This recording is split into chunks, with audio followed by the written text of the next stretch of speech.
እግዚአብሔር እንዲያስተምረን ከመጸለያችን በፊት ቆመን እንደተለመደው የእግዚአብሔርን ቃል አብረን እናነባለን። የምናነበው ክፍል ሁለተኛ ጢሞቴዎስ ምዕራፍ 3 ከቁጥር 10 እስከ 15 ያለውን ነው። አንተ ግን አስተምሮዬን፣ ባህሪዬን፣ ዓላማዬን፣ እምነቴን፣ ትዕግስቴን፣ ፍቅሬን፣ ጽናቴን፣ ስደቴን በአጽንኦት በአንጾኪያ በኢቆኔም በልስጥራን በእኔ ላይ የመጣውን መከራዬን ምን አይነት ስደት እንደ ታገስኩ በሚገባ አውቀሃል። ጌታ ግን ከእርሱ ሁሉ ውስጥም አውጥቶኛል። በእርግጥም በክርስቶስ ኢየሱስ እግዚአብሔርን መስለው ለሚኖሩ የሚፈልጉ ሁሉ ይሰደዳሉ። ነገር ግን ክፉዎችና አታላዮች እየከፉና እየባሱ እየሳቱም ይቀጥላሉ። አንተ ግን የተማርከውን የተረጋገጠልህንም ነገሮች ቀጥል። እነርሱም ከማን እንደተማርካቸው ታውቃለህ። አንተም ከልጅነትህ ጀምረህ በክርስቶስ ኢየሱስ ባለው እምነት በኩልም ለደህንነት ጠቢብ እንዲያደርጉህ የሚችሉትንም ቅዱሳት መጻሕፍትን አውቀሃል። ጌታ ሆይ እናመሰግንሃለን፣ እናከብረሃለን። አንተ ይህን ጊዜና ሰዓት ስለሰጠህን ዛሬም ጌታ ሆይ አንተን ልናመልክ፣ አንተን ልናገለግል፣ እርስ በርስም ደግሞ ህብረት ልናደርግ በዚህ ስለተገኘን ጌታ ሆይ ምሕረትህ ብዙ ስለሆነ ክብር ላንተ ይሁን። ጌታ ሆይ አንተ እንድታስተምረን፣ አንተ እንድትመክረን እንለምንሃለን። ይህንን ቃል ሳካፍል ለወገኖቼ እግዚአብሔር ሆይ እኔንም እያስተማርከኝ እየገሰጽከኝ፣ ወንድሞቼንም እያስተማርካቸው እየገሰጽካቸው እየመከርካቸው ተስፋቸውን እያለመለምክላቸው ጌታ ሆይ እንድንቀጥል እርዳን። በነገር ሁሉ አንተ ክበር። እግዚአብሔር ሆይ ያንተ መገኘት በመካከላችን እንዳለ እንዲሰማን እንለምንሃለን። ስለ ሁሉ ክብር ላንተ ይሁን በጌታ በኢየሱስ ስም አሜን።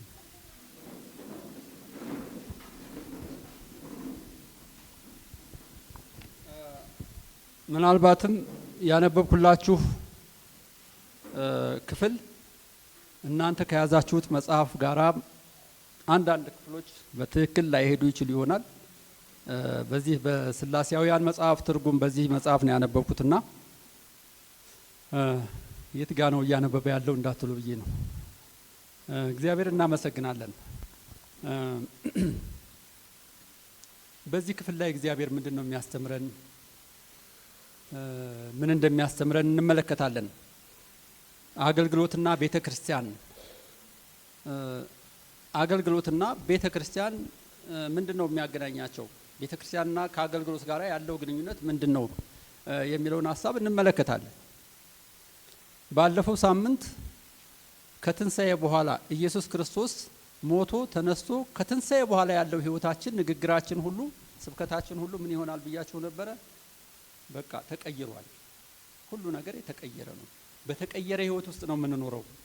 በተለወጠ ህይወት ውስጥ ነው የምንኖረው። ዛሬ ሁሉ ነገራችን፣ ባህሪያችንን፣ ሁሉም ነገራችን መቀየር አለበት ወይም የተቀየረ ነው። የአዲስ ኪዳን አማኞች ብለን ተነጋግረን ነበር። ስለዚህ የቤተ ክርስቲያንን ምንነትና ተልእኮዋን ማወቅ ደግሞ በጣም አስፈላጊ ነው። ቤተ ክርስቲያን ምን እንደሆነች ማወቅ በጣም አስፈላጊ ነው። ተልእኮዋን ደግሞ መረዳት በጣም አስፈላጊ ነው። ይሄንን ካላወቅን ብዙ ነገር ሊቀርብን ይችላል ብዬ አስባለሁ። ስለዚህ አንድ አማኝ በክርስትና ህይወት ውስጥ ሲኖር፣ ክርስቶስ ኢየሱስን ሲያውቅ፣ ሲረዳ፣ ሲድን ከዳነ በኋላ ወደ ተጨመረባት ቤተክርስቲያን፣ በዚያች ቤተክርስቲያን ውስጥ እንዴት መኖር እንዳለበት በደንብ ማወቅ ይኖርበታል። ቤተክርስቲያን ስንል ግን ብዙ ቤተክርስቲያኖች ስላሉ፣ ብዙ የቤተክርስቲያን አይነቶች ስላሉ፣ በተለይ በዚህ ዘመን ብዙ አጥቢያ ቤተክርስቲያናቶች ስላሉ ወይም ክርስቲያን የሚባሉ ብዙ የእምነት ቡድኖች፣ የእምነት አይነቶች ስላሉ የትኛዋን ቤተክርስቲያን ነው እያለን ያለ ነው? ወይንም እኔ አሁን ልል የምፈልገው የትኛዋን ቤተክርስቲያን ነው የሚለውን ሐሳብ በትክክል ልንረዳው ይገባናል።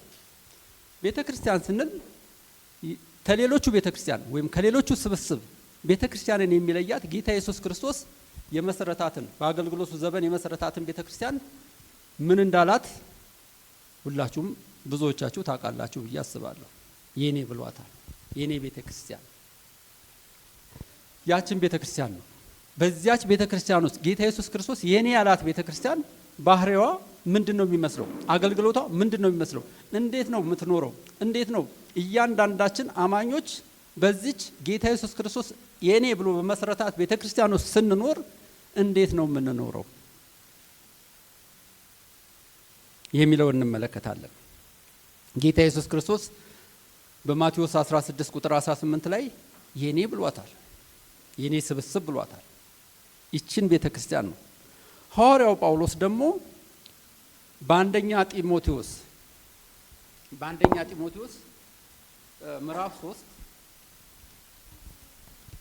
ምዕራፍ 3 ቁጥር 15 ላይ እኔ በዘገይ ግን የሕያው እግዚአብሔር ቤተክርስቲያን የእውነት አምድና መሰረት በሆነው በእግዚአብሔር ቤት ውስጥ እንዴት መኖር እንደሚገባህ እንድታውቅ ጽፍልሃለሁ ብሎ ሐዋርያው ጳውሎስ ለጢሞቴዎስ ሲነግረው እንመለከታለን። በዘገይም ብሎ የቀጠለው ምንድነው? የእውነት አምድና መሰረት በሆነው በእግዚአብሔር ቤት ውስጥ እንዴት መኖር እንደሚገባህ ታውቁ ዘንድ በቤተ ክርስቲያን ውስጥ ስንኖር እንዴት መኖር እንደሚገባን ልናውቅ ይገባናል ማለት ነው። ይሄንን ነው ቤተ ክርስቲያን ማለት። በዚህ ውስጥ ደግሞ ተልእኮ አለ፣ አገልግሎት አለ፣ ህይወት አለ፣ ይቀጥላል። በቤተ ክርስቲያን ውስጥ ስንኖር ተልእኮ አላት ቤተ ክርስቲያን። ተልእኮዋን የሚያስፈጽሙ ደግሞ መሪዎችም አሏት። በዚህ ተልእኮ ውስጥ ደግሞ እንዴት ነው መኖር ያለባት ቤተ ክርስቲያን? ቤተ ክርስቲያን የምታመልክ ነች፣ እግዚአብሔርን ተልእኮ ያላት ነች። ልብ ልንለው የሚገባው በቤተ ክርስቲያን ውስጥ ያለን አገልግሎትና ተልእኳችን ምን መምሰል እንዳለበት በትክክል እንድንረዳ ነው። ስለዚህ ስለ ቤተ ክርስቲያን ማወቅ ምንድነው ጥቅሙ? ምንድነው ፋይዳው? ቤተ ክርስቲያን ስንል ቤተ ክርስቲያንን የምናውቅበት መሰረታዊ ጉዳይ ምንድነው? ይህ ጉዳይ በጣም አስፈላጊ ነው። ቀደም እንዳልኳችሁ ቤተ ክርስቲያን ብለን ዝም ብለን የምንቆም አይደለም። ቤተ ክርስቲያን ስንል ይቺ ቤተ ክርስቲያን ብለን ዝም ብለን ያችን ቤተ ክርስቲያን ብቻ የምናስብ መሆን የለብንም። ስለ ቤተ ክርስቲያን ማወቅና መማርም በጣም አስፈላጊ ነው። በቤተ ክርስቲያን ውስጥ ከመሰረታዊ የደህንነት ትምህርት ጀምሮ ብዙ ትምህርቶችን ተምረናል፣ ወይም ተምራችሁ ታውቁ ይሆናል ብዬ አስባለሁ። ስለ ሥላሴ ተምራችሁ ሊሆን ይችላል። ስለ እግዚአብሔር፣ ስለ ትምህርተ እግዚአብሔር፣ ስለ ትምህርተ ክርስቶስ ክርስቶሎጂ፣ ስለ ትምህርተ መንፈስ ቅዱስ፣ እንዲሁም ስለ አገልግሎት፣ ስለ ተለያየ ነገር ተምራችኋል፣ ተምረን ሊሆን ይችላል።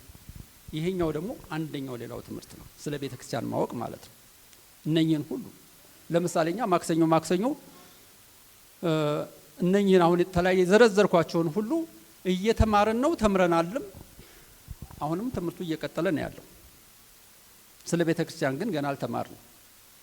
ቤተ ክርስቲያን የአማኞች ስብስብ ነች። ዳግም የተወለዱ የክርስቲያኖች ዳግም የተወለዱ ብቻ የሚሰበሰቡባት ቤተ ክርስቲያን ነች። ያችን ነው ጌታ ኢየሱስ ክርስቶስ የኔ ያላት። በክርስቶስ ኢየሱስ አምነው በእሱ አምነው ለዳኑት ነው። ያንን ነው የሚነግረን። ስለዚህ ቤተ ክርስቲያንን ወይም ስለ ቤተ ክርስቲያን ማወቅ በዛች ቤተ ክርስቲያን ውስጥ ያለንን ተልእኮ እንዴት መፈጸም እንዳለብን ያስረዳናል ማለት ነው። ለዚህም ነው ዛሬ ቤተ ክርስቲያን ስለ ቤተ ክርስቲያን እንድናውቅ ወይም ስለ ቤተ ክርስቲያን እንድንማር ትንሽ ጊዜ ወስጄ ይህንን ደግሞ ከሳምንት ዕለቱ ትንሽ የቀጠለ ሐሳብ ደግሞ እንድንረዳ የፈለኩት። ሐዋርያው ጳውሎስ በዚህ ቦታ ላይ ሲናገር አሁን ባነበብነው ክፍል ላይ ቁጥር 9ን ታሳቢ አድርጎ ነው። ከላይ የዘረዘራቸው ብዙ ነገሮች አሉ። ነገር ግን ያንን በቁጥር 9 ላይ ያጠነጠነውን ሐሳብ በቤተ ክርስቲያን ውስጥ ማድረግ ያለበትን ምን ማድረግ እንዳለበት ለማሳየት ይህንን ሐሳብ ሲናገር እንመለከታለን። ሐዋርያው ጳውሎስ በዚህ ላይ ያስቀመጣቸው 9 ነጥቦች አሉ። ልብ በሉ፣ 9 ነጥቦች ዘርዝሯል። እነኚህን 9 ነጥቦች ደግሞ የኔ እያላቸው ነበር። አስተምሮዬን ልብ በሉ፣ አስተምሮዬን፣ ባህሪዬን፣ ዓላማዬን፣ እምነቴን፣ ትዕግስቴን፣ ፍቅሬን፣ ጽናቴን እነኚህ 7ቱን ሐሳቦች ሐዋርያው ጳውሎስ የኔ ብሏቸዋል። በመቀጠል ደግሞ ስደቴን፣ መከራዬን ብሎ ወደ 9 አድርሷቸዋል። እነኚህን ሐዋርያው ጳውሎስ የኔ ነው የሚላቸው፣ የኔ ይላቸዋል። የኔ በአማርኛ ሰዋሰው አወቃቀር የን የሚለው ቅጥያ የሚያመለክተው ባለቤትነትን ነው። የኔን እያለ ነው፣ ባለቤትነት ነው የሚያሳይ። የኔ ናቸው እያለ ነው። እነዚህ ነገሮች የኔ ናቸው የሚለውን ሐሳብ ሐዋርያው ጳውሎስ የን በማለት ተጠቅሟል። በዚህ ቅጥል ሐሳብ ወይም ቃል ሲጠቀም እንመለከታለን። የሱ ናቸው፣ የኛም ናቸው፣ የኛም ሊሆኑ ይገባል። እስቲ ራሳችንን እንፈትሽና የኔ የምንላቸው እዚህ ውስጥ አሉ ወይ? አሉ ወይ? አስተምሮዬ ሐዋርያው ጳውሎስ ለጢሞቴዎስ ይሄንን ሲል ጢሞቴዎስ ምንድን ነው? ጢሞቴዎስ የቤተ ክርስቲያን መጋቢ ነው። ጢሞቴዎስ የቤተ ክርስቲያን መሪ ነው። ጢሞቴዎስ አገልጋይ ነው። አገልጋይ ቢሆንም መጋቢ ቢሆንም የቤተ ክርስቲያን መሪ ቢሆንም እነኚህ ነገሮች ያስፈልጉታል። ስለዚህ እነኚህን የኔ የሚላቸውን ነገሮች እንዲያውቅ ሐዋርያው ጳውሎስ የኔ ያላቸውን ነገሮች እሱም እንዲያውቀውና እንዲረዳው ይፈልጋል። ከኛ መካከል እነኚህ ነገሮች የኔ ናቸው ብለን እነኚህን 9ኙንም ነገሮች የኔ ብለን ማስረዳት እንችል ይሆን? መግለጽ እንችል ይሆን? የኛ ያደረግናቸው ነገሮች አሉ ይሆን? ይሄንን በደንብ ልናስተውል ይገባል። የኔ ናቸው፣ እኔ ካሳሁን የኔ ናቸው ልላቸው ያስፈልጋል። እነኚህን ነገሮች ሁሉ ሐዋርያው ጳውሎስ እነኚህ 9ኙም ነገሮች አሉት። ከዚህ ውስጥ እኔን የሚጎለኝ ነገር ሊኖር ይችላል። እነኚህን ነገሮች በደንብ ልብ ልንላቸው ይገባል። በጣም አስፈላጊ ጉዳዮች ስለሆኑ ማለት ነው። በቤተ ክርስቲያን ውስጥ ስንኖር እነኚህን ነገሮች እንድናደርግ ነው እግዚአብሔር የሚፈልገው። ወይም መጽሐፍ ቅዱስ የተጻፈው ይሄ የእግዚአብሔር ቃል ነው። የእግዚአብሔር መንፈስ ያለበት መጽሐፍ ለትምህርት፣ ለተግሳጽ፣ ልብን ለማቅናት በጽድቅ ላለው ሁሉ ይጠቅማል የሚለን ለዚህ ነው። ቃሉን ሰምተን ተቀብለን በህይወታችን የምናደርገው ከህይወታችን ጋር የምናዛምደው እንጂ ዝም ብለን ሰምተን ተምረን እኔ እዚህና እዚህ ደርሻለሁ እንድንል ብቻ አይደለም። ትላንትና ተጋብዣ አንድ ቴዎሎጂ ምርቃት ላይ ተገኝቼ ነበርና ንግግር የሚያደርገው ሰው ብዙ ሰዎች ዶክተር ሆነዋል ምናምን አለና ግን ዶክትሬትን ያገኙት በደንብ ተምረው አይደለም፣ ግን በምን እንዳገኙት ይታወቃል አለ። ዶክተር ሆነው ግን ወይም ከዚያም በታች ሊሆን ይችላል ተምረዋል፣ ግን የተማሩበትን ተግባራዊ ሲያደርጉ አይገኙም፣ አይታዩም። ሲጠሩበትም ራሱ እንኳን ያሳፍራል እያለ ይናገር ነበርና በጣም አስገርሞኛል። እንዲህም አለ እንዴ የሚል ነገር እንድገነዘብ አድርጎኛል። ስለዚህ ሐዋርያው ጳውሎስ የኔ የሚላቸውን 9ኙን ቃላት ነገሮች ከአገልግሎቱ ጋራ የተቆራኙ የተጋመዱ እንደሆኑ ነው የሚያሳዩ። ከአገልግሎቱ ጋራ ከህይወቱ ጋራ ከአገልግሎቱና ከህይወቱ ጋራ የተገናኙ ናቸው። እነኚህን ነው እየነገረን ያለው፣ እነኚህን ነው እያስተማረን ያለው። የእግዚአብሔርን ቃል ስንማርና ስናውቅ ከህይወታችንና ከአገልግሎታችን ጋራ የተያያዘ ስለሆነ ታልሆነ የተስማማ ካልሆነ ከንቱ ጊዜ እያሳለፍን ነው ማለት ነው። ሐዋርያው ጳውሎስ ከአገልግሎቱ ጋር የተገናኙ መሆኑን ነው የሚናገረው።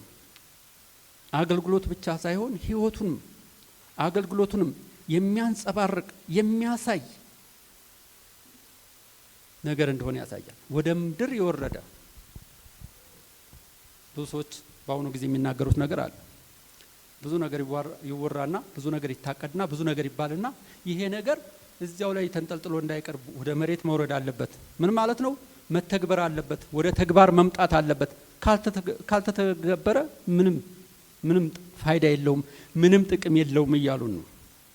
እውነት ነው። ደግሞ ሐዋርያው ጳውሎስ ለጢሞቴዎስ የሚነግረው እነዚህን ሁሉ ታውቃለህ፣ እነዚህን ሁሉ ታውቃለህ፣ እነዚህን ሁሉ ተረድተሃል፣ ካሁን በፊትም ታውቃለህ። በእኔ ህይወት ውስጥ ያለውን፣ በእኔ ባህሪ ውስጥ ያለውን፣ በእኔ አገልግሎት ውስጥ የሆነውን ነገሮች፣ እነኚህን ከላይ ያሉትን ነገሮች ሁሉ፣ የተዘረዙትን ነገሮች ሁሉ ታውቃለህ አይደል የሚል ሀሳብ። ታውቃለህ አይደል?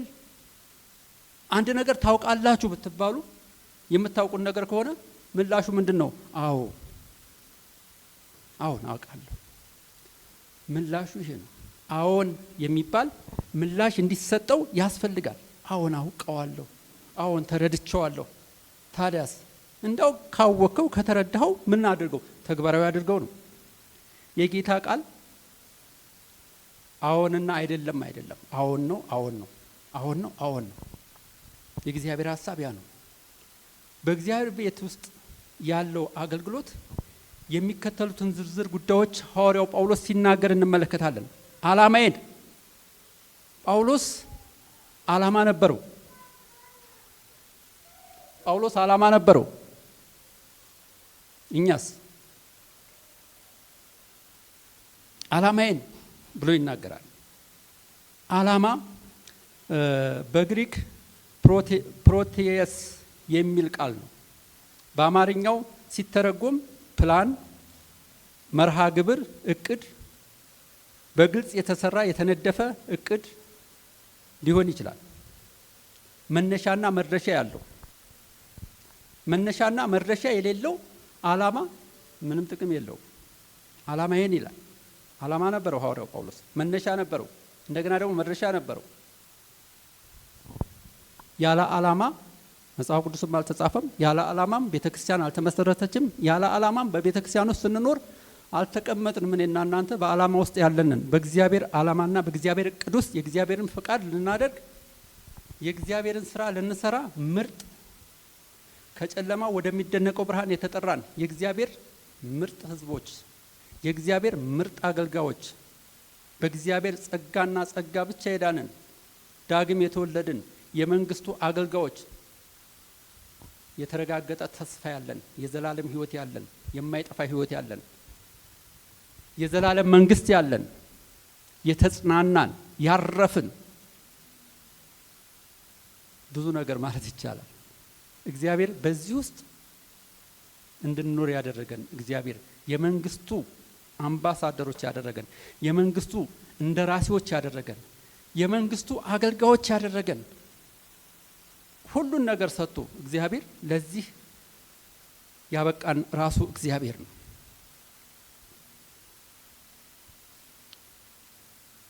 የጳውሎስ አገልግሎት ዓላማ መነሻና መድረሻ ያለው እንደሆነ እናያለን። እኔና እናንተም እምነታችን መነሻ አለው፣ መድረሻ አለው። ለዘላለም ህይወት ውስጥ ያለን መንግስቱን የምንሰብክ የምናንጸባርቅ፣ በመንግስቱ ውስጥ ደግሞ ደስ እየተሰኘን የምንኖር፣ በከንቱ ጊዜያችንን የማናባክን፣ በእግዚአብሔር ምሕረትና ቸርነት ውስጥ ያለን፣ መንግስቱን ለማስፋት የምንጥር ሰዎች ነን። ጳውሎስ ዓላማ የነበረው ካገኘው መዳንና ከዘላለም ህይወት የተነሳ ነው። እግዚአብሔር እሱን ካዳነው በኋላ በዚህ መንግስት ውስጥ ደግሞ የዘላለም መንግስት ወራሽ ካደረገው በኋላ እነዚህን ስራዎች ደግሞ እንዲሰራ አድርጎታል። እኔና እናንተንም እግዚአብሔር ካዳነን በኋላ ይህንን የመንግስቱን ስራ እንድንሰራ ነው ያደረገን፣ በመንግስቱ ውስጥ እንድንሆን ነው። ከዚህም የተነሳ ጳውሎስ የሚያደርገው ምን ነበረ? ቤተ ክርስቲያን ዓላማ አላት። ቤተ ክርስቲያን ከእግዚአብሔር የሰጣት ዓላማ አላት፣ ተልእኮ አላት። ከተልእኮዋ ሁሉ ቅድሚያ የሚሰጠው ዋናው መሰረታዊ ነገር ማስታረቅ ነው። አስታራቂ ነች ቤተ ክርስቲያን፣ አስታራቂ ነች። ሁለተኛ ቆሮንቶስ ምዕራፍ 5 አነብላችኋለሁ ከቁጥር 18 ጀምሮ። ነገር ግን የሆነው ሁሉ በክርስቶስ ከራሱ ጋርም ካስታረቀን የማስታረቅንም አገልግሎት ከሰጠን ከእግዚአብሔር ነው።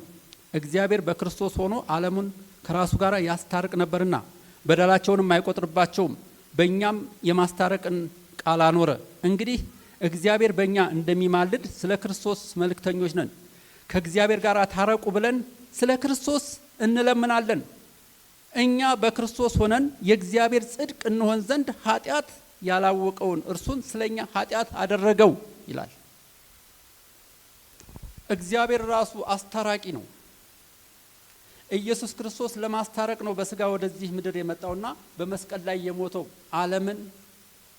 ዓለምን የሰውን ልጆች ከራሱ ጋር ለማስታረቅ፣ ሰውንና ሰውን ደግሞ ከራሱ ለማስታረቅ ነው። የማስታረቅን አገልግሎት ነው ያደረገው። እኛም አስታራቂዎች ነን።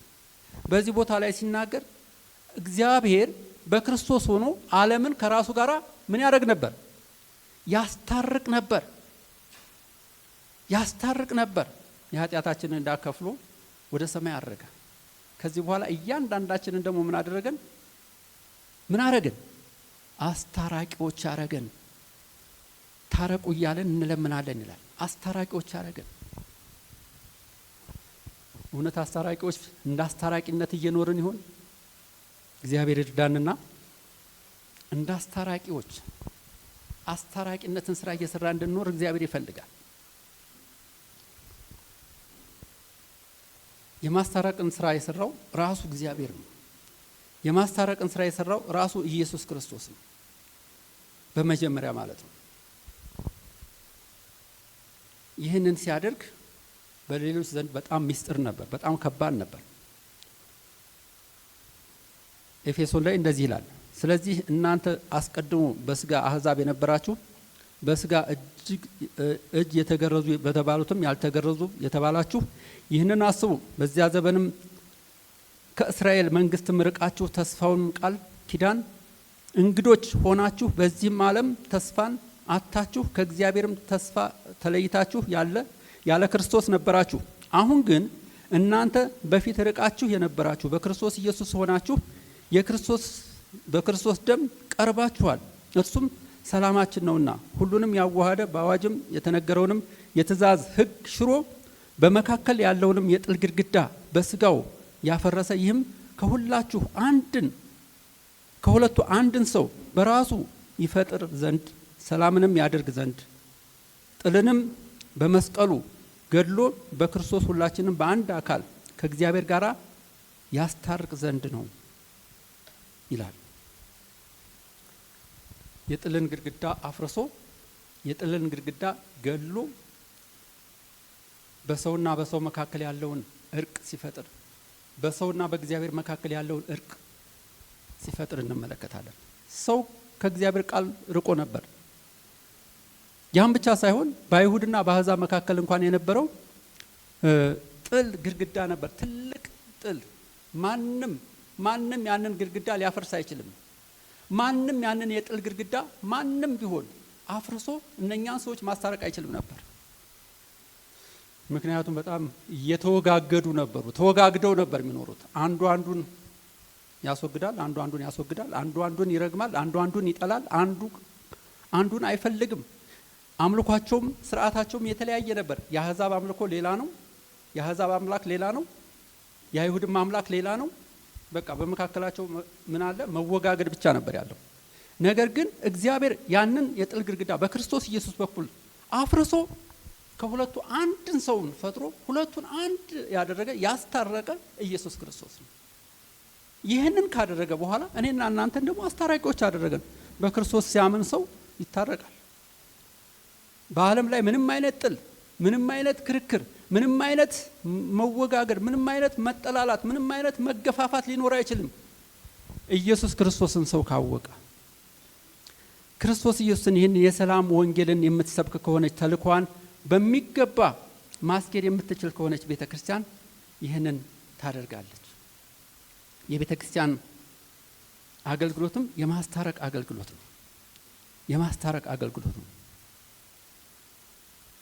የማስታረቅ ዕዳ የከፈለው ለማስታረቅ እነኝን የጠፉትን እነኝን የራቁትን እነኝን የተጣሉትን ሰዎች እኛንም ጭምር ከእግዚአብሔር ጋር ተጣልተን የነበርነውን የእግዚአብሔር ጠላቶች የነበርነውን ያስታረቀን ኢየሱስ ክርስቶስ ነው። የማስታረቁን ዕዳ ወይም እንድንታረቅ ዋጋ የከፈለ የደም ዋጋ የከፈለ ኢየሱስ ክርስቶስ ነው። ደሙን ያፈሰሰልን እሱ ነው።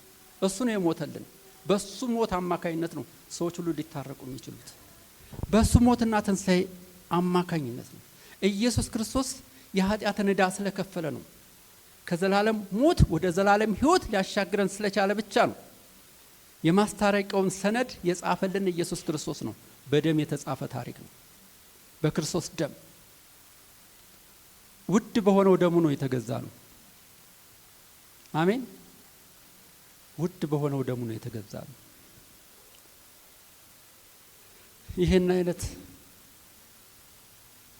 ይህን አይነት የማስታረቂያ ውልን ሊፈጽም የሚችል ማንም የለም በዚህ ምድር ላይ ያለ ክርስቶስ ኢየሱስ። በክርስቶስ ኢየሱስ በምን አይነት ዋጋ እንደተገዛን በምን አይነት ዕዳ እንደተከፈለልን ከየት ወዴት እንደተሻገርን ከዘላለም ሞት፣ ከዘላለም ፍርድ፣ ከዘላለም በቀል፣ ከዘላለም ጥል፣ ከእግዚአብሔር መራቅ፣ እግዚአብሔርን ካለማወቅ ሕይወት ወደ እግዚአብሔር መንግስት እንድንቀርብ ያደረገን የክርስቶስ ኢየሱስ ሞትና ትንሣኤ ነው። ስለዚህ ስብከታችን፣ አገልግሎታችን፣ ስብከታችን፣ ጸባያችን፣ ትዕግስታችን፣ ፍቅራችን፣ ጽናታችን ሁሉ ዓላማው የማስታረቅ አገልግሎት ነው። ወገኖቼ ካልታገሳችሁ አታስታርቁ። እነዚህ 9 ጉዳዮች ለአገልግሎታችን በጣም ጠቃሚዎች ናቸው። ለእያንዳንዳችን ሕይወት በጣም ጠቃሚዎች ናቸው። ሐዋርያው ጳውሎስ እነዚህን ከላይ የተዘረዘሩትን ብቻም ሳይሆን በተለያየ በአንዳንድ ቦታዎች ስለ ቤተ ክርስቲያን የአገልግሎት ባህሪያቶች የተጠቀሱ በጣም ብዙ ክፍሎች አሉት። ታረቁ የሚለው የማስታረቅ ቃል ለኛ ተሰጥቶናል። ታረቁ እንድንል እንድናስታርቅ ይገባል። አስታራቂዎች ነን። በማቴዎስ ወንጌል ምዕራፍ 5 ላይ የሚያስተራርቁ ምንድናቸው ይላል? የሚያስተራርቁ ብፁዓን ናቸው። ምን ይባላሉና? የእግዚአብሔር ልጆች ይባላሉና። የሚያስተራርቁ ብፁዓን ናቸው። ምን ስለሚባል? የእግዚአብሔር ልጆች ይባላሉና። ሁለት ሰዎችን በጎረቤታችን ወይም በአካባቢያችን የተጣሉትን ሰዎች እነሱን መክሮ ማስታረቅ ብቻ አይደለም። አንዳንድ ሰዎች ከዚያ አኳያ ይተረጉሙታል። ሀሳቡን ስትመለከቱት ግን ወንጌልን ነው የሚናገረው። በሰዎች ወንጌል ያለ ወንጌል ሰው መታረቅ አይችልም። በነገራችን ላይ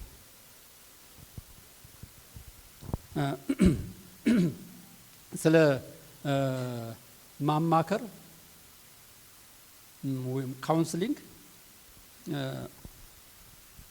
የተማራችሁ ሰዎች በቴዎሎጂ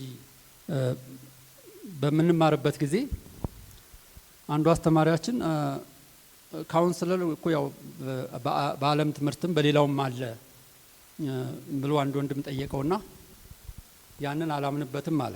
ማስታረቅ የሚችሉት መንፈሳዊ ሰዎች ብቻ ናቸው። ክርስቲያን ካውንስሊንግ የተማሩ ብቻ ናቸው ማስታረቅ የሚችሉት በማንኛውም መንገድ ውስጥ። ሌላው ውሸት ነው አለ። ነው እንዴ ብዬ እኔም ያው ለማመን ተገድጃለሁ እንግዲህ። እና የዳኑ ሰዎች ክርስቲያኖች ናቸው በዓለም ዙሪያ ሁሉ ማስታረቅ የሚችሉት። የነሱ ነው ውጤታማ ሊሆን የሚችለው። ለማስታረቅ የሚችሉት እነሱ ብቻ ናቸው። ስለዚህ አንድ ቤተ ክርስቲያን ይህንን የማስታረቅ አገልግሎት ሲሰጣት የምታደርገው ሁሉ በዚሁ ዙሪያ ላይ የሚያጠነጥን ነው መሆን ያለበት። ልብ በሉ፣ ለማስታረቅ ሄደን ልንጣላ ይገባል። የምንጣላ ሰዎች፣ የምንፎካከር ሰዎች መሆን የለብንም። ለማስታረቅ ሄደን ልናጣላም አይገባል፣ ልናስተራርቅ እንጂ። ቤተ ክርስቲያን የክርስቶስ ማህበረሰብ ነች፣ የክርስቶስ አካል ነች። መልእክተኛ ልትሆን ተጠርታለች። ሰላም ፈጣሪ ነች። የሰላምን መንገድ ልታውጅ ተጠርታለች። ለይቅርታ ሰዎች ሊተራረቁ ሊግባቡ በዚህ ዓለም ውስጥ ስንኖር እናንተ የምድር ጨውና የዓለም ብርሃን ናችሁ። ብርሃናችን እየታየ ይሆን? ጨውነታችን ወይም ጣፋጭነታችን ለሚሞቱት የሞት ሽታ፣ ለሚጠፉት ደግሞ የህይወት ሽታ እየሆንን ይሆን? ይህንን ልናስብ ይገባናል። ቤተ ክርስቲያን ይሄ ነው መታወቂያዋ፣ ይሄ ነው አይዴንቲቲዋ፣ ይሄ ነው። በዚህ አይነት ሁኔታ ነው ልትታወቅ የሚገባት። ቤተ ክርስቲያን በዚህ ምድር ላይ ያለችው እርቅና ሰላምን ለመፍጠር ነው። ሰዎች ከእግዚአብሔር ጋር እንዲታረቁ፣ ሰዎች ከሰዎች ጋር እንዲታረቁ፣ በምድር ላይ ሰላም እንዲሰፍን የምታደርግ ነች ቤተ ክርስቲያን። በእግዚአብሔር መንግስት ውስጥ ያለነው ለዚህ ነው። የመንግስቱ ባላደራዎች ነን። የእግዚአብሔር መንግስት ባላደራዎች ነን። እርስ በርስ የምንጣመር፣ ከሌሎች ጋር የምናገለግል፣ የቤተ ክርስቲያንን መሪዎች ጋር አብረን ልናገለግል፣ በቤተ ክርስቲያን በኩል ያለውን የቤተ ክርስቲያንን ዓላማ ለማስፈጸም ካሁን ጀምረን ሁልጊዜ ይህንን ስራ ለመስራት የአገልግሎትን ፍጻሜ ለማከናወን የዳንን በውድ ደግሞ የተገዛን የእግዚአብሔር ምርጥ ህዝቦች ነን። እግዚአብሔር ለሰጠን ለማንኛውም መንፈሳዊ ስጦታ ሁሉ ታዛዦች ነው መሆን ያለብን። ታዛዦች ነው መሆን ያለብን። ስለዚህ ቤተ ክርስቲያን ወንጌልን ለሰው ሁሉ ማድረስ አለባት። የእርቅ ውል እንደተፈጸመ የውሆች ፈጣሪ ተጠማሁ ብሏል አይደል? ዓለምን ሁሉ የፈጠረው ጌታ ተጠማሁ አለ። አንድ መዝሙር ላይ ወንድሜ ላንተ ነው፣ እህቴ ላንቺ ነው፣ የዓለም ፈጣሪ ያለው ተጠማሁ። ድምጽ አሪፍ ነው አይደል? ዘምር እና ለኔና ለናንተ ነው የተጠማው ጌታ። ለኔና ለናንተ ነው ደሙ የፈሰሰው። ምንም ጎሎት አይደለም። ሁሉን በአንድ ጊዜ ጸጥ ማድረግ የሚችል ነው። ሁሉን በአንድ ጊዜ ማጥፋት የሚችል ነው። ግን ይሄንን የዘላለም ህይወት የሆነውን የዘላለም ብርሃን የሆነውን የማይጠፋ ህይወት የሰጠንን ጌታ እሱን ልንናገር ያስፈልገናል። ስለዚህ ዓላማችን መነሻና መድረሻ ያለው ይሁን። ዓላማችን ክርስቶስን የሚያሳይ ይሁን። ጤናማ ትምህርትን የምናስተምር ነው። ክርስቶስን የሚያውጅ የእግዚአብሔርን ቃል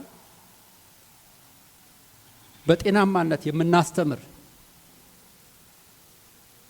ቃሉን እያምታታን አይደለም፣ ወንጌልን እያምታታን አይደለም፣ ለራሳችን በራሳችን አውድ እየተረጎምን አይደለም፣ በራሳችን መንገድ ለራሳችን እንደሚመችን ለኔ እንዲልልኝ የኔን ሐሳብ እንዲልልን እያልን መሆን የለበትም። ነገር ግን ክርስቶስ ኢየሱስ የሚያሳይ ፍቅር ያለው ይሆን እግዚአብሔር የሚያሳይ እንጂ እኔ የሚያሳይ ነው።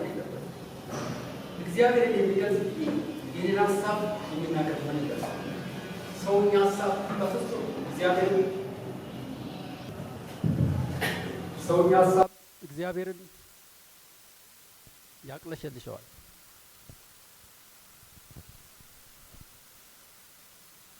በዚህ ምድር ስንኖር መልካምና ተጽዕኖ ፈጣሪዎች ነው መሆን ያለብን።